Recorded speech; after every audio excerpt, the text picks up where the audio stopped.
Maka saya katakan ini bisa jadi undang-undang ITE itu menjadi bumerang, push. Ingat ya, tahu maksud saya bumerang? Bumerang itu ke senjata. Senjata apa? Untuk mencari target. Siap, dilempar, tapi begitu sudah kena target, kita tarik. Seret.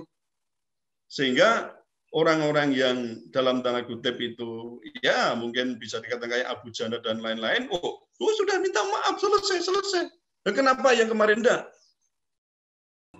Ya, Assalamualaikum warahmatullahi wabarakatuh. Waalaikumsalam. Selamat siang untuk kita semua. Perkenalkan, nama saya Kholis Harahap. Saya merupakan mahasiswa dari Universitas Muhammadiyah Sumatera Utara, Fakultas Hukum semester 6. Pertanyaan saya tujukan kepada Bapak Yosep Parera. Mungkin kalau untuk Profesor Suketi bisa juga sih, boleh juga dijawab. Pertanyaan saya adalah, apakah cukup untuk menyikapi dari pasal-pasal karet Undang-Undang ITE ini dengan sebuah surat edaran saja? Apakah produk hukum tersebut cukup kuat kedudukannya? Bukankah seyogianya langsung direvisi saja undang-undang tersebut tanpa menggunakan surat edaran? Terima kasih. Baik, terima kasih kepada Saudara Kholis Harahap. Untuk Pak Yosep, waktu dan tempat kami persilahkan. Baik, terima kasih. Nanti biar disempurnakan oleh Prof. Suteki dengan bahasa-bahasa hukum dan asas-asas hukum. Baik, Pak. Yang ingin saya sampaikan kepada Mas Kholis Harahap adalah bahwa tidak semua peraturan perundang-undangan itu mampu untuk menampung seluruh aspirasi masyarakat secara baik. Dan belum tentu setiap aturan perundang-undangan itu dapat diterima oleh semua kelompok masyarakat yang ada di Indonesia. Oleh karena itu memang di dalam rencana KUHP yang baru itu dengan tegas dikatakan di sana bahwa setiap pelanggaran-pelanggaran hukum nantinya itu juga akan melihat kepada adat istiadat daripada masyarakat setempat. Seperti apa masyarakat itu mampu untuk menerima sebuah aturan hukum. Saya contohkan begini untuk Mas Kholis Harahap. Di negara kita di Kepulauan Nusa Tenggara Timur itu ada masyarakat yang namanya Boti di sana. Kalau masyarakat Boti itu ada orang yang mencuri ayam itu bukan dilaporkan kepada polisi dan ditangkap untuk diproses hukum. Tetapi satu kampung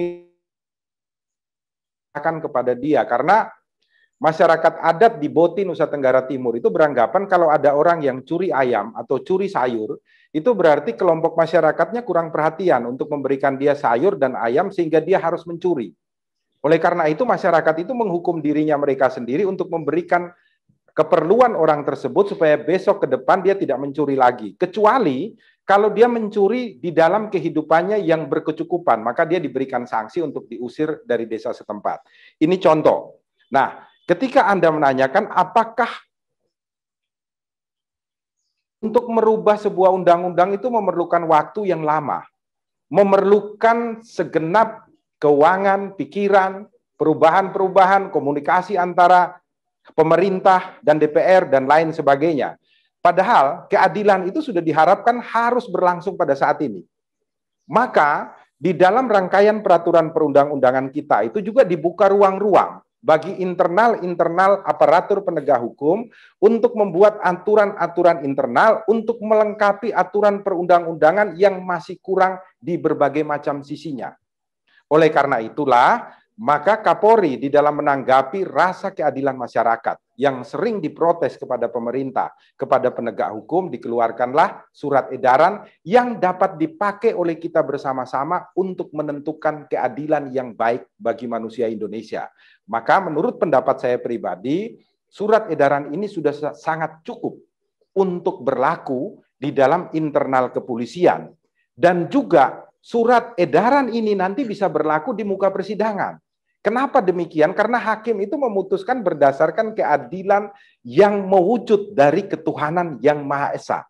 Oleh karena itu nantinya hakim juga akan mempertimbangkan surat edaran itu ternyata dilakukan pelanggaran oleh aparatur penegak hukum dalam hal ini kepolisian ataupun jaksa yang nekat untuk melakukan penuntutan ke muka persidangan.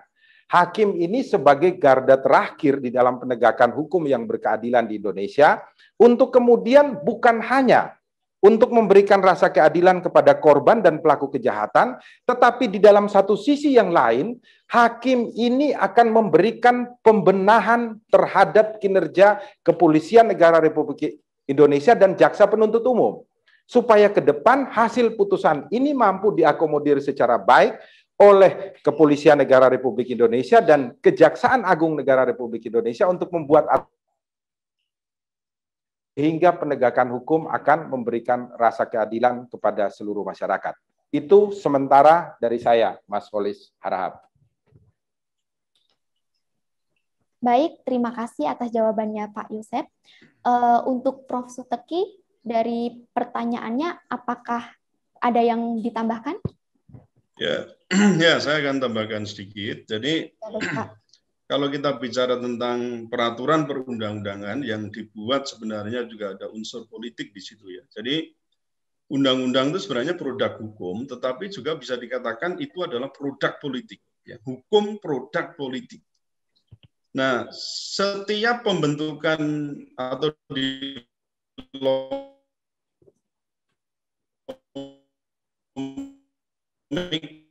ya dalam pembentukan peraturan perundang-undangan itu memang betul dikatakan di sosiologi hukum dikatakan bahwa undang-undang itu cacat sejak lahir, ya. Jadi undang-undang itu cacat sejak dilahirkan.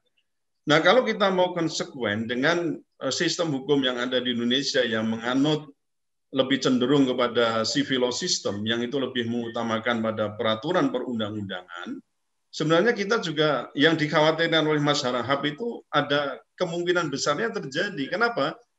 Ketika kita berhadapan misalnya dengan hakim yang labuh delaloa, hanya menyuarakan bunyi-bunyi undang-undang, hanya sebagai mulut undang-undang, ini yang berbahaya. Sementara kalau kita di Indonesia itu ada undang-undang kekuasaan kehakiman. Anda lihat di pasal 5 ayat 1 ya Undang-Undang 48 2009 yang dikatakan bahwa hakim dan hakim konstitusi itu wajib menggali, mengikuti dan memahami nilai-nilai hukum dan rasa keadilan di dalam masyarakat.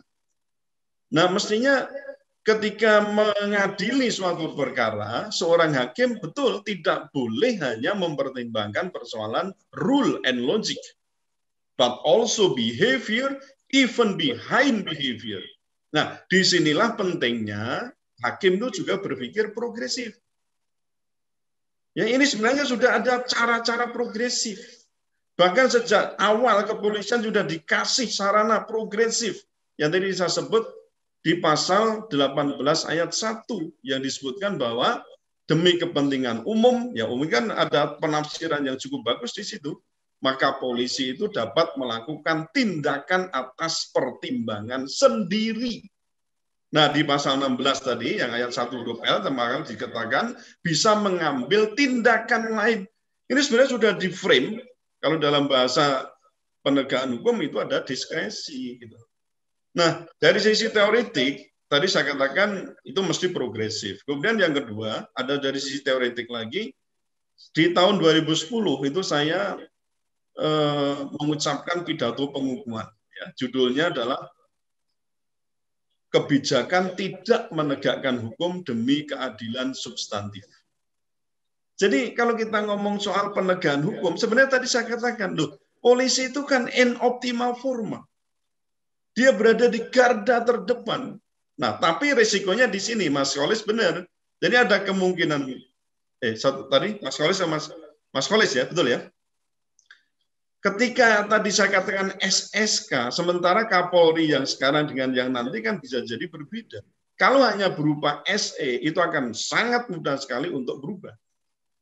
Tapi ini mungkin sebagai sarana paling cepat, saya katakan ini shortcut. Ya, ini sebagai jalan pintas saja, tetapi kita memang harus merevisi Undang-Undang ITE ini supaya tidak menjadi alat gebuk dari penguasa. Ini mau ngomong aja kok takut gitu loh ya. Mau ngomong aja takut. Memang prinsip kita harus bertanggung jawab terhadap apa yang kita omongkan, yang kita tulis, baik di media cetak, elektronik, dan iya itu betul. Tapi ketika mau mengkritik, menyuarakan kemudian yang sudah jelas itu ya, karena Undang-Undang ITE itu kan ada sah ganda naik Nainggolan, ada Jumhur Hidayat dan seterusnya ya, ada Gus Nur dan seterusnya, itu kan semua terjerat yang sebenarnya itu bisa dimaafkan, selesai. Nah, oleh karena itu memang ada usulan begini, mengapa tidak dibuka kemungkinan tindak pidana di bidang ITE itu dialihkan pada persoalan perdata saja. Jadi tidak perlu. Kalau yang mau pidana, sudahlah kembalikan saja ke Kitab Undang-Undang Hukum Pidana. Kan pasal 310 itu sudah ada. Ya udah kembali aja ke sana. Ini pencemaran nama baik, oke. Nanti misalnya di Kitab Undang-Undang Hukum Pidana yang baru, ya itu perlu disempurnakan. Bahwa yang dimaksud 310 itu juga termasuk misalnya pencemaran melalui Undang-Undang ITE. Itu bisa ditambahkan di ayat keberapa, seharusnya begitu. Memang kita itu memperbaiki hukum di Indonesia harus komprehensif. Nggak bisa dipotong hanya SE, hanya SKB, hanya Perpres.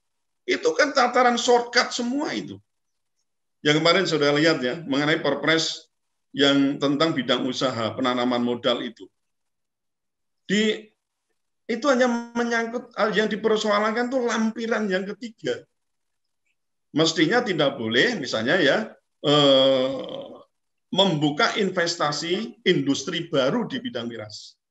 Tapi kan lampiran 3 itu membolehkan, terutama di Papua, lalu di mana tadi? Di Papua, di Sulawesi Utara, lalu di Bali dan NTT. Ini kan menimbulkan pro kontra yang sangat beragam ya. Jadi mestinya tidak bisa dengan shortcut, dengan Perpres, kemudian dengan SE apalagi. Mengenai Mahkamah Agung itu dengan perma atau dengan sema itu enggak cukup. Kita harus melakukan perubahan terutama apa? Di Kitab Undang-Undang Hukum Acaranya. Coba Anda misalnya itu yang tentang bagaimana penghentian penyidikan dilakukan itu, SP3 misalnya. Mengapa nanti tidak kita ubah itu yang syarat ketiga atau keempat itu? Tambahkan aja yang keempat, bahwa ketika sudah terjadi ya penghentian penyidikan bisa dilakukan ketika sudah ada perdamaian antara pihak. Gitu dong. Ya, jangan ini kuhapnya tetap begini, SE. Saya setuju Mas Holes. Itu mestinya nggak cukup dengan SE. Maka revisi ini harus mendasar termasuk Kitab Undang-Undang Hukum Acaranya. Kapan ini mau diperbaiki? Rancangan. Bahkan untuk yang materi KUHP itu kan saya katakan ini RUU yang paling abadi itu RUU KUHP itu sampai sekarang itu nggak bisa kita segera selesaikan. Nah, jadi saya lebih ya cenderung memang harus direvisi. Kalau perlu ya pasal-pasal yang lebih cenderung pada seperti kita mengarah pada subversi itu dibuang saja itu. Ya, kembali kepada Kitab Undang-Undang Hukum Pidana yang ada yang nanti akan kita segera perbaiki dengan Kitab Undang-Undang Hukum Pidana yang baru. Ya, tadi saya katakan untuk kebijakan tidak menegakkan hukum itu ada teorinya, policy of non-enforcement of law. Jadi tergantung juga dari penegak hukum sebenarnya tadi saya katakan. Ini mau ditegakkan atau tidak merupakan policy. Polisi itu punya policy di situ. Bisa menolak seperti yang dikatakan yang sekarang lah, misalnya yang terkait dengan Undang-Undang ITE ini. Apa yang disampaikan oleh Abu Janda? Ya, Anda ingat ya, ada Abu Janda kan yang terkait dengan Islam sebagai agama radikal, terus kemudian yang satu lagi itu yang terkait dengan PJ, itu sebenarnya sudah memenuhi unsur-unsur ITE semua itu. Ya kan? Sudah. Tetapi sampai sekarang mana? Nah, nanti dikaitkan dengan yang ada Gus Nur, ada siapa lagi itu yang terkait dengan Undang-Undang ITE, ya, ada Sagan dan Nainggolan dan seterusnya itu enggak imbang gitu loh. Maaf ya, saya tidak membela yang satu yang lain, tapi kalau mau imbang, ya ini jalankan. Nah, saya maka tadi katakan, loh kok baru sekarang? Maka saya katakan ini bisa jadi Undang-Undang ITE itu menjadi bumerang, pos. Ingat ya, tahu maksud saya bumerang? Bumerang itu ke senjata. Senjata apa? Untuk mencari target. Siap. Dilempar, tapi begitu sudah kena target, kita tarik. Seret. Sehingga orang-orang yang dalam tanda kutip itu, ya mungkin bisa dikatakan kayak Abu Janda dan lain-lain, sudah minta maaf, selesai. Dan kenapa yang kemarin enggak? Kalau mau konsekuen, yang sekarang terjadi mestinya kayak Gus Nur misalnya, dihentikan itu. Ya hentikan itu prosesnya. Itu sudah minta maaf, selesai. Yang sudah terlanjur itu seperti Ustadz siapa? Maher ya, sudah terlanjur meninggal. Ya kasus begini kalau mau niat begitu hentikan. Jangan hanya yang setelah Abu Janda yang ke depan. Tapi yang sekarang sedang diproses lebih baik itu dihentikan. Soal tidak terkesan Undang-Undang ITE itu hanya sebagai sarana subversi. Ya untuk seperti pengganti dengan undang-undang subversi dulu. Ya, jadi sebenarnya itu di tangan polisi lah. Intinya itu di tangan polisi. Nah, kita bahayanya nanti saudara sekalian. Saya tidak nakut-nakutinnya. Ketika misalnya kita menjadi police state, tahu ya police state ya? Police state itu adalah suatu negara yang memanfaatkan polisi sebagai sarana untuk menjalankan dalam tanda kutip kejahatannya. Loh kok opono negara kok jahat? Anda lihat dulu zaman Perancis. Net etat kesmoa. Negara adalah aku. Wow, itu kejahatannya bukan main di situ.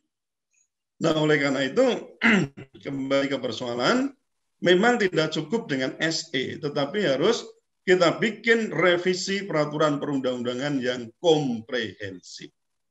Terima kasih.